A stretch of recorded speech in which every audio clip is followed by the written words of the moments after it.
Hello and welcome to video one with me, Rachel Lowe, at Intentional Improvement, where we stop doing more and we do what matters. This is video one, and we are talking about what do you actually want. So I'm Rachel, and I am absolutely obsessed with quality improvement, and whether that is in a business or your everyday life. For me, quality improvement is a way of life. I am all about helping people achieve better results without doing more, without spending more, and without burning out. And so, if you are ready to reduce friction, increase impact, and elevate the value of what you do, you are in the right place. So, today we are talking about what do you actually want? And I'm going to give some very easy examples to try and help you understand and relate to the content.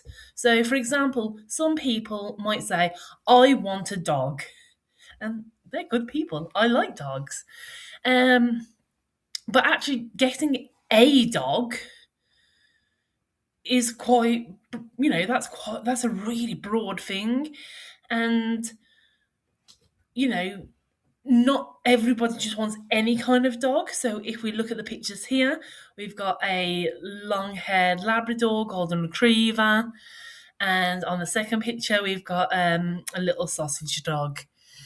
Now, they're both dogs, but they are very, very different things. And this is where we have to start bringing in what our personal preferences are, what our life choices are, what type of lifestyle we have.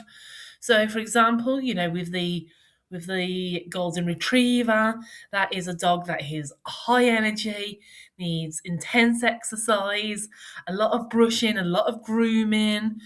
And then on the other hand, we've got the sausage dog, who like a lot smaller, probably less intense exercise, shorter head, but generally more expensive. They're rarer to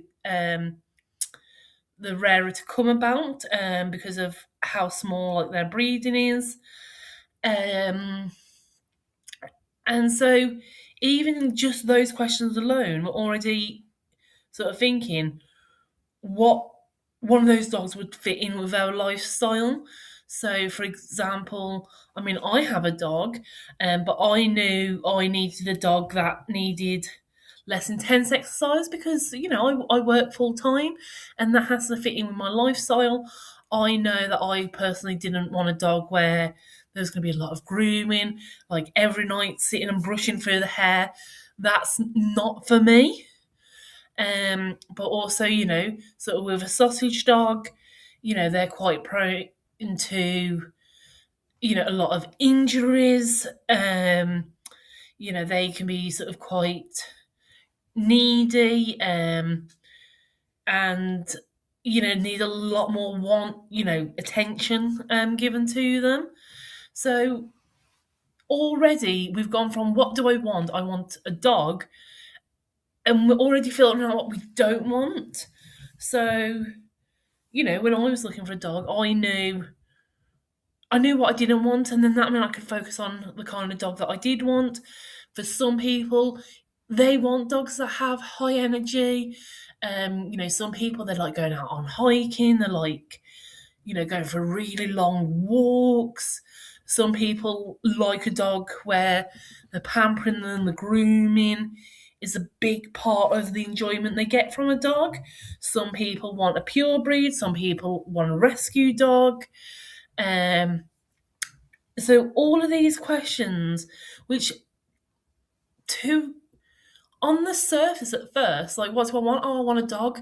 That sounds quite obvious. But the more we break down what we want, the more sort of focus on what we're getting. So, knowing that I didn't want a big dog, I knew I didn't want a dog with grooming. I didn't want a dog that, was quite prone to certain illnesses, quite prone to, sort of potential high vet fees. That wasn't for me. For some people, that's a risk. That's a concern that they're willing to anticipate and prepare for. However, that wasn't, sort of for me. So already it's not, oh, I want a dog. It's, I want a dog that fits in this lifestyle. Um, so yeah, I hope that makes sense. And I say when I'm going through, I will give um, not broad references, but I want to give references to, even though it might not be exact to your situation, the the idea behind of it should be quite relatable. Um, so what we need to do is we need to be very clear and ruthless in figuring out what you actually want. A lot of people have a general sense of what they want. I want something better. I want less stress. I want more success. But they haven't defined what that actually looks like in practice. For some people, success is, making six figures in a year. For some people, success is having, um, something that fits around their life, childcare responsibilities. It will be completely different for everyone. And all this is just trying to bring awareness to figuring out what you want. Um, and as we sort of touched upon in the dog situation, it's if you're not specific, it's hard to know what to focus on. So effort gets spread like really thinly across too many directions. Um, and vague goals make it difficult to make decisions because there's nothing concrete to measure the options against. So, for example, a goal to me initially was, oh, I want to start eating healthier. And, eating healthy, that's a goal, that's something we're all aware of that concept. But for different people, that looks very different. For some people, eating healthier might mean taking sort of supplements, only eating vegan, having 90% of their food plant based. Which, when I started looking at it, I was like, oh, well, I'll just buy more veg, all of this. But actually, when I got like really clear of what I actually wanted, what I wanted was to increase the hot meals I eat. I mean, I used to live on cereal. I love cereal. However, like the more I was focusing on my health, the more I was like, well, actually, that food isn't providing my body with all the nutrients I need. So when I was getting really clear and figuring out what I wanted, um, because I'm not a fan of cooking. I'm not a confident cook. What I really really wanted was to reduce my reliance on cereal and increase the amount of hot nutrient meals that I ate.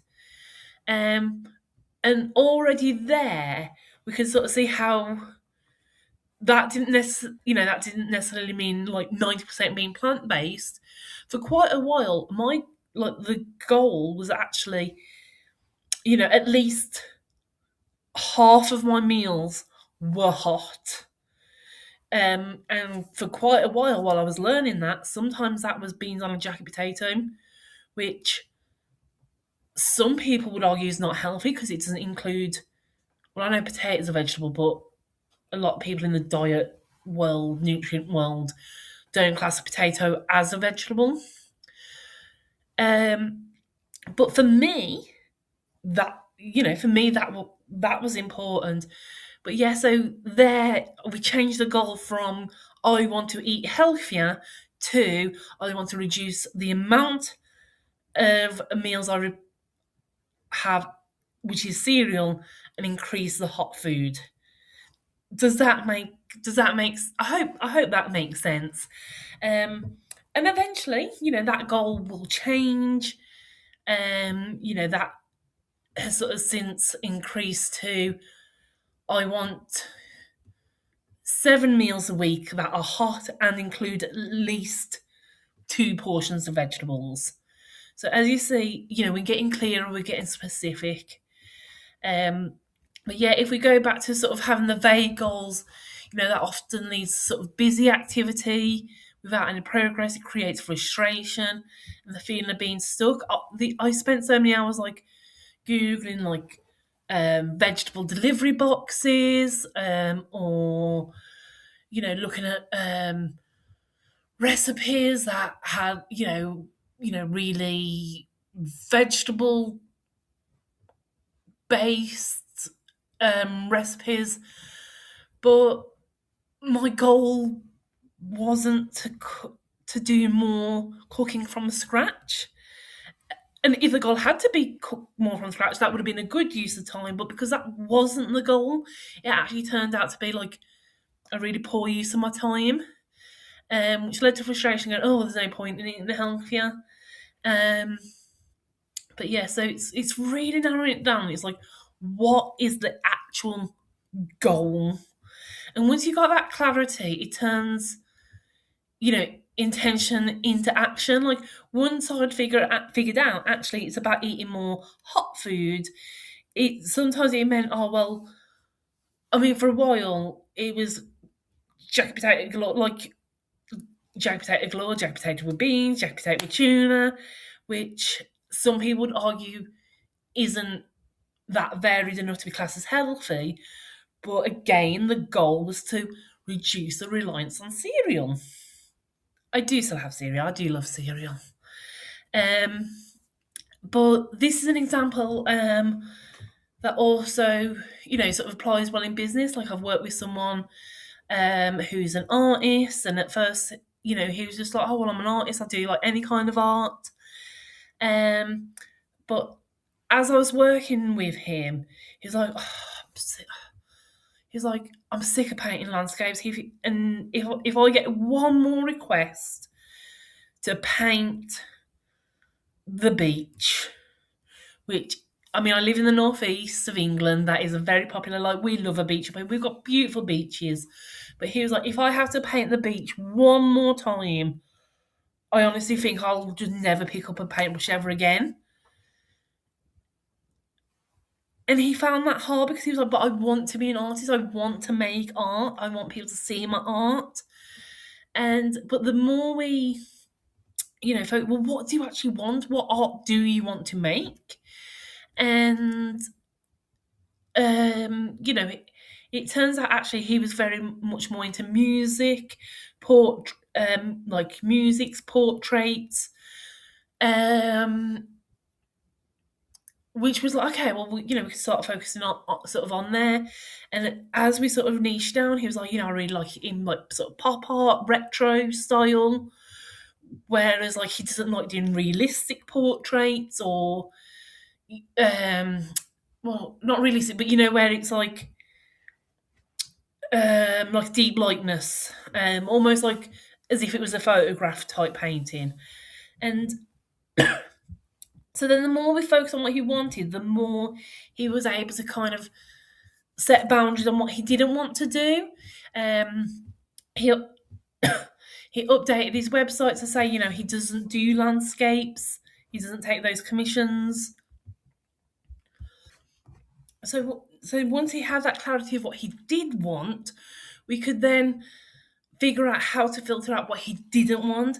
We updated his website to say, this is the work he does, this is the work he doesn't.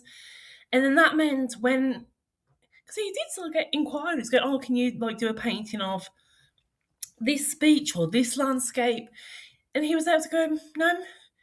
And then if there was any friction from this potential customer, he felt more confident in turning that down because he was like, well, if people can't accept this boundary, why would I make myself unhappy to do work for someone that doesn't understand the concept of thanks but no thanks? Um, but yeah, it's all about what do we actually want, because in life most people actually want to be happy. People want to do things that they don't dread. And so if you're at a stage, sort of in life, in business, where there's things that you're dreading, ask yourself, is this actually what you want to do. So here's another example, and this is something I hear so much. And this is not necessarily for just for people with physical businesses. It could also be like online or service-based businesses. But an example could be, I want 500 people to come into my shop every week. And the reasons people give, oh, we just need more people through the door. If we have more people, we'll be in a much better position. That's kind of what other shops are aiming for. So that seems about right. That person, they get like 500 likes on every video they ever post. I need 500 likes on the video that I post. People say, well, it gives us something to aim for, and that's better than nothing. And oh, we'll figure out the rest once we get the customers in the shop, then we'll figure it out. And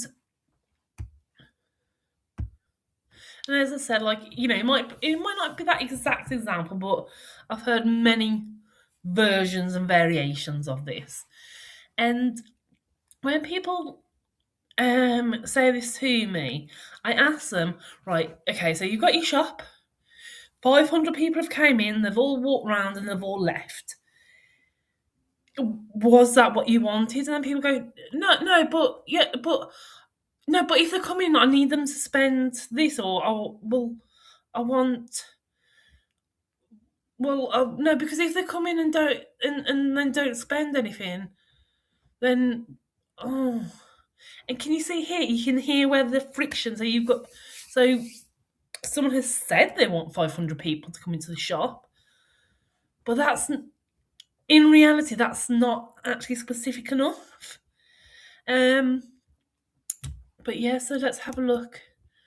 So what value should if that's something you're telling yourself, oh, I just need more people, what value are you focusing on there? Um, so the value might have actually been, what I want is to increase the money that I receive from sales. And that's not a bad thing. Like, if you have a business, you need to have money coming into the business. Because if you don't have money coming in, what you have is a hobby and things that you're losing money on.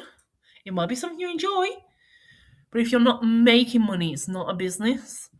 So there, the want might be to increase weekly revenue by 15% over the next 3 months through improved conversion of existing footfall.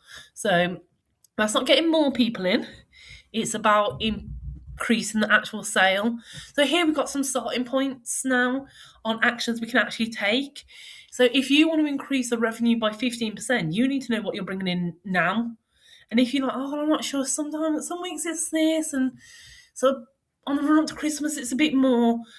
But if you need to increase it by 15%, but you don't know what it is, how do you know what you're aiming for?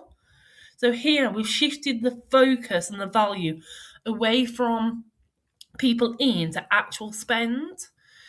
The value might be focusing on the customers rather than visitors. So you might say, I want to increase the percentage of visitors who make a purchase from 30% to 40% within 8 weeks. So here, we're now not getting, it's not about getting more people in, it's about the people that are already in, improving what you offer to incentivize the spending. So an example of this might be, this has happened to me quite a lot. You're on a night out, you're walking down the street, you know what pub you're going into.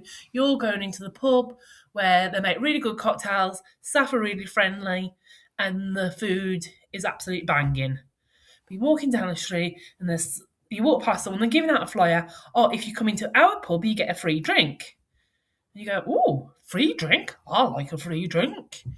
But and this is happening. Some I'll take the flyer, I go in, and I have the free drink, and then I immediately leave to go back to the pub to continue onto the pub that I like. So there, yes, this second pub has increased their footfall because I have gone in when I wouldn't have done. However, that hasn't actually increased their sale. If anything, that's lost the money. Um, and for some people it might work. They might go and have the free drink and stay, but the value to like there was nothing there that made me want to stay. Um, so yeah, that's something to sort of sort of consider. Like turning people into a customer rather than just turning them into a visitor. Um, and this last one, I think it's probably over. Sorry, overlooked. Yeah, I was gonna say underappreciated, overlooked. Um, and that's being more intentional about the type of customers you attract. A lot of people are like, oh, I just want anyone to come in. I'll sell to anyone, me. Um, but if you try and sell to everyone, you're not actually selling to anyone. So for example, I was in town. I was in town the other day, and I was like, "Oh, there's a new shop there." And well, actually, I saw it from over the road, and I was walking. I was like, "Oh, I've not seen that shop before." And oh, the display window. Oh, it was bright colours. There's feathers. There's fairy lights, and I was like, "Oh my god!" So yeah, I was like, "Yeah, I'm definitely going to check that out." It was just after payday, and I was ready to spend. And marched over and I went in and I opened the door and I just kind of went, oh, that shop, the layout of the shop, the products in the shop did not match what was in that window. When I went in, it was all white and beige and very, very pale, pale, pale. Squint and you can barely see it's pale pink. And for some people, that's a beautiful aesthetic. Not for me. For some people, I'm not knocking it, and just the what attracted me into the shop had no bearing of what was in the shop. So, like, literally, as soon as I walked through the door, I was like, ugh. But then I was like, oh, well, I can't go out because then I'll look weird, like just in and out. So I then had to like walk around the shop and awkwardly look at stuff. But then I was like, oh my god, how quickly can I go? I feel bad because have I raised this shopkeeper's expectation? Like in the head, they're probably going, "Oh, customer." Um, but yeah, I ended up leaving, and I'll I'll never go back. Because it was so jarring. Like I was not their target customer. Um, so yeah, if be more intentional about the type of customer you attract. Um, so that reduce the number of empty intent where people are just browsing but they're not actually interested. Um, and that's sort of a bit like what sort of what I do as well with this. It's like I am, high energy. I love, sort of quality improvement. However, I will never tell you what you need to do. There will be some business life mentors, coaches that will be like, right, I'm coming in. You need to do this, this, and this, and this. And for some people, that's what they want. They want someone to just tell them, so crack on with it. I don't do that. I will never tell you what to do. I will give you things to think about, sort of frameworks for reflection, um, sort of strategies, like tools to use. But I will not be telling you what to do. That's up to you. It's yeah, that's just kind of not my style. Like my value, what I want to be able to empower people to come up with the actual decisions themselves. Like I will guide you how to make the decision. But for me, my value is increasing people's confidence and increasing their knowledge and how to. I will, and that's okay. That won't be for everyone. Some people do want to like, right, I've got this problem, this problem, this problem. Here's the money. Tell me what to do. I'll crack on with it. And that's great. However, if those people come to me, they're not going to be happy. They're not getting what they want. And that's okay. We can't be everything to everyone. And that's okay. Like, you know, if I'm someone that sells um if I'm someone that was selling um gym wear, I wouldn't say, oh, my customers just anyone. My customer would be people who want to wear things to the gym. Um, and those are different people even when you go to the gym. Some people like very tight fitting, some people like really baggy, because those have different values for different people, and that's okay. So um, basically, this value is about really being clear on who do you want, and each of these will have different actions, different opportunities, um, like that you can like sort of lead on. But if you just go, oh, I want more people in my shop, what do you do with that information? Whereas these, in being clear, and at some point you might be like, well, I want to do all three, but you have to recognise that each of them are separate things. Um, so yeah, to wrap up, sort of today, we've talked about, really figuring out what do we actually want, and sort of by being clear on that, that will then lead into our other actions. And like, we'll go through all different topics in all different videos. But yeah, that's pretty much the end of the session. Um, and between now and my next video, I would like you to think, what we've explored, has that changed or challenged the way you think about what's actually important that you're doing right now? Also, please tell me like what stood out from this. Did any of it prompt you to question anything that you previously thought was obvious, or has it sort of fixed any sort of questions that you might have? Like, where did you notice yourself like pausing or thinking differently, as like we talked about the clarity, value, and intention? And for some of you, what I've just spoke about, you might have gone, oh yeah, I already know all that, I already do that. For some of you, you might have been like, excuse me, brand new news here. But either way, have a think about it, and also like let me know what you think. Like, I really do want to hear, sort of what you're taking away from these videos. So yes, thank you for listening to me, Rachel Lowe, Intentional Improvement. And again, if you would like to stop doing more, start doing what matters, please subscribe to the channel and let me know your thoughts below. Thank you very much.